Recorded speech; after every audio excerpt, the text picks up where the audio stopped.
வணக்கம் மக்களே, இன்றைக்கி நம்ம வீடியோவில் எதை பற்றி பார்க்க போகிறோம்னா, ஒரு ஸ்வீடிஷ் ஆக்ட்ரஸாக இருந்துக்கிட்டு ஒரு 40 வயசுலேயும் கலகலப்பாக நடித்து கிளுகிளுப்பாக எங்கள் மனசை எல்லாம் குளிர வச்சிருக்க ஒரு ஹீரோயின் தான் நம்ம ரெபேக்கா ஃபெர்குசன். அவங்க நடித்த சிறந்த 5 படங்களை தான் இந்த லிஸ்ட்டில் பார்க்க போகிறோம். ஸோ டைம் வேஸ்ட் பண்ணாமல் வாங்க வீடியோக்குள்ளே போகலாம். நம்மளோட லிஸ்ட்டில் 5வது இடத்தை பிடிச்சிருக்குது டிஸ்பைட் த ஃபாலிங் ஸ்னோ. 2016 வந்து இந்த படத்தை வந்துட்டு ஒரு ரொமான்ஸ் மிஸ்ட்ரி ஃபிலிமாக எடுத்திருக்காங்க. இந்த படத்தோட கதை என்னென்னு பார்த்தீங்கன்னா, கோல்டு வார் காலகட்டங்களில் பிரிட்டிஷ் வந்துட்டு பயங்கரமான பிரச்சனையில் ஈடுபட்டு இருந்தாங்க. இதே சமயத்தில் வந்துட்டு அமெரிக்காவிலேருந்து சீக்ரெட் ஸ்பையாக வந்து கேட்டியா அப்படிங்கிற ஒரு பொண்ணை வந்து ரஷ்யாவை சேர்ந்த ஒரு பொலிட்டீஷியனை வேவு பார்க்குறதுக்காக அனுப்புகிறாங்க.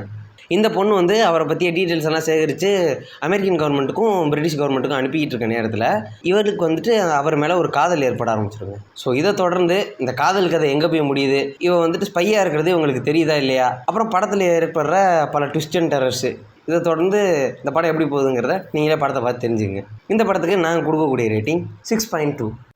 அடுத்தது நம்மளோட லிஸ்ட்டில் 4வது இடத்தை பிடிச்சிருக்குது ரெமினிசன்ஸ். 2021 வந்து இந்த படத்தை வந்துட்டு ஒரு சயின்ஸ் ஃபிக்ஷன் கலந்த த்ரில்லர் ஃபிலிமாக எடுத்திருக்காங்க. இந்த படத்தோட கதை என்னென்னு பார்த்தீங்கன்னா, எமிலி நிக்குன்னு 2 பேர் வந்துட்டு ஒரு பிஸ்னஸ் ரன் பண்ணிக்கிட்டு இருக்காங்க. இது என்னப்பா பிஸ்னஸ் அப்படின்னு கேட்டிங்கன்னா, உங்களுடைய பழைய மெமரிஸ் எல்லாம் திரும்ப நினைவூட்டுற ஒரு பிஸ்னஸ். அது வந்துட்டு ஒரு மிஷினில் வந்துட்டு உள்ளே அனுப்பி அவங்களுடைய நினைவுகள் எல்லாத்தையும் திரும்ப வர வைப்பாங்க.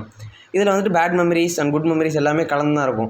இந்த மாதிரி ஒரு நேரத்தில் மே அப்படிங்கிற ஒரு பொண்ணு, அதாவது நம்ம ரெபேக்கா ஃபெர்குசன் வந்துட்டு தன்னுடைய நினைவுகள் எல்லாத்தையும் திரும்ப கொண்டு வர வைக்கணும் அப்படிங்கிறதுக்காக இவங்களை வந்து அணுகிறாங்க.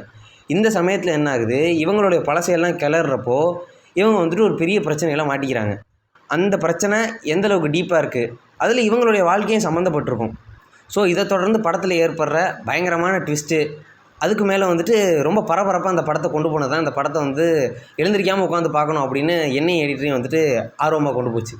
ஸோ இந்த ஒரு பரபரப்பான படத்துக்கு நாங்கள் கொடுக்கக்கூடிய ரேட்டிங் வந்து 6.8.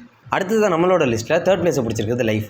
2017 வந்து இந்த படத்தை வந்துட்டு ஒரு ஹாரர் சயின்ஸ் ஃபிக்ஷன் ஃபிலிமாக எடுத்திருக்காங்க. இந்த படத்தோட கதை என்னென்னு பார்த்தீங்கன்னா, ஒரு குரூப் ஆஃப் சயின்டிஸ்ட் வந்துட்டு இன்டர்நேஷனல் ஸ்பேஸ் ஸ்டேஷனில் வேலை பார்த்துக்கிட்டு இருக்காங்க. மார்ஸ்லேருந்து வந்து ஒரு வினோதமான சிக்னலை வந்துட்டு பின்தொடர்ந்து அந்த இடத்துல வந்துட்டு ஒரு எக்ஸ்ட்ரா டெரஸ்ட்ரியல் ஆர்கனைசேஷன் வாழுது அப்படிங்கிறத வந்து தெரிஞ்சுக்கிறாங்க. இவங்க மேற்கொண்டு இதை பற்றி ஆராய்ச்சி பண்ணும்போது இந்த ஏலியனுக்கு வந்துட்டு பயங்கரமான இன்டெலிஜென்ஸ் இருக்கிறதும் மனுஷங்களை விட ரொம்ப திறமையில் மேம்பட்டு இருக்கிறதையும் கண்டுபிடிக்கிறாங்க. இந்த ஏலியனை வந்துட்டு அவங்க மீட் பண்ணுறாங்களா, அவங்க சேஃபாக வந்துட்டு திரும்ப எடுத்துக்க வராங்களா அப்படிங்கிறது வந்துட்டு ஒரு அற்புதமான விதத்தில் கொஞ்சம் சுவாரஸ்யமாக காட்டின படம் தான் வந்து லைஃப். இந்த படத்துக்கு நாங்கள் கொடுக்கக்கூடிய ரேட்டிங் 7.1. நம்மளோட லிஸ்ட்டில் 2வது இடத்தை பிடிச்சிருக்குது எ ஒன் வே ட்ரிப் டு ஆன்டிப்ஸ். 2011 வந்து இந்த படத்தை வந்துட்டு ஒரு ட்ராமா ஃபிலிமாக எடுத்திருக்காங்க. இந்த படத்தோட கதை என்னென்னு பார்த்தீங்கன்னா, ஜார்ஜ் அப்படின்னு ஒரு நல்ல சம்பாத்தியம் உள்ள ஒரு கிழவாடி இருப்பாருங்க. இவருக்கு வந்து மெரியா, ஜோகன் அப்படின்னு குழந்தைங்க இருப்பாங்க. இவங்க வந்து தன்னோட அப்பா சாகிறதுக்கு முன்னாடி, இவர் வந்து ஒரு விடோவர், ஹாஃப் பிளைண்டும் கூட, இவர் சாகிறதுக்கு முன்னாடி இவருடைய சொத்துக்கள் எல்லாத்தையும் எழுதி வாங்கணும் அப்படின்ற பிளான் போடுவாங்க. இந்த பிளானுக்காக பல சூழ்ச்சிகள்லாம் அவங்க பண்ணிகிட்டு இருப்பாங்க. இந்த சூழ்ச்சி வந்து நம்ம கிழவாடிக்கு தெரிஞ்சு போயிடுங்க. ஸோ இதுக்கு கவுண்டர் அட்டாக் கொடுக்கணும் அப்படிங்கிறதுக்காக தாங்கிட்ட வந்து ஒரு நர்ஸு திருட வந்துடுவாங்க. அவளை பார்த்துக்கிற ஒரு நர்ஸு வந்து ஒரு திருட்டு வேலையில் ஈடுபட்டுருவாள். அவளை கையும் களவுமாக கேட்ச் பண்ணி, நீ வந்து என் குழந்தைங்க வந்து எனக்கு அகைன்ஸ்டாக பிளான் பண்ணுறாங்க, என் கூட இருந்து அவங்களுக்கு அகைன்ஸ்டாக எதிர் சூழ்ச்சி பண்ணுறதுக்கு ஹெல்ப் பண்ணணும் அப்படின்னு சொல்லி அந்த நர்ஸை அவர் ஹோல்டு பண்ணி வச்சுருப்பார். இதே சமயத்தில் இந்த குழந்தைங்க எல்லோரும் சேர்ந்து இந்த கிழவாடிக்கு ஃப்ரான்ஸில் வந்துட்டு இன்னொரு கீப் இருக்குது அப்படிங்கிறத கண்டுபிடிச்சிருவாங்க. இதை தொடர்ந்து இந்த படம் எப்படி சூடு பிடிச்சி போகுது அப்படிங்கிறத படத்தை பார்த்து தெரிஞ்சுக்குங்க. இந்த தரமான படத்துக்கு நாங்கள் கொடுக்கக்கூடிய ரேட்டிங் 7.4. அடுத்தது நம்மளோட லிஸ்ட்டில் 1st பிளேஸை பிடிச்சிருக்குது Mission Impossible Dead Reckoning Part 1. இந்த படத்தோட கதை என்னென்னு பார்த்தீங்கன்னா, ஈத்தன் ஹண்ட்னு நம்மளுடைய ஹீரோ டாம் க்ரூஸ் வந்து வழக்கம் போல் வந்துட்டு தன்னோட IMF டீமோட ஒரு டெரரிஸ்ட் குரூப்பை வந்துட்டு தேடி போய்கிட்டு இருப்பார்.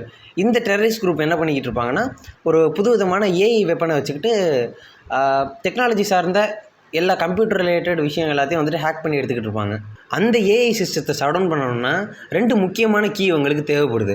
ஸோ இந்த 2 முக்கியமான கீயை இவர் எப்படி தேடி கண்டுபிடிக்கிறார் அப்படிங்கிறத தொடர்ந்து போகிற இந்த படத்தில் ஹேலி அட்வெல் ஒரு பக்கம் தாங்கி பிடிக்க, இன்னொரு பக்கம் நம்ம ரெபேக்கா ஃபெர்குசன் தாங்கி பிடிக்க படத்தை தூக்கம்னு தூக்கிட்டு போயிட்டாங்க.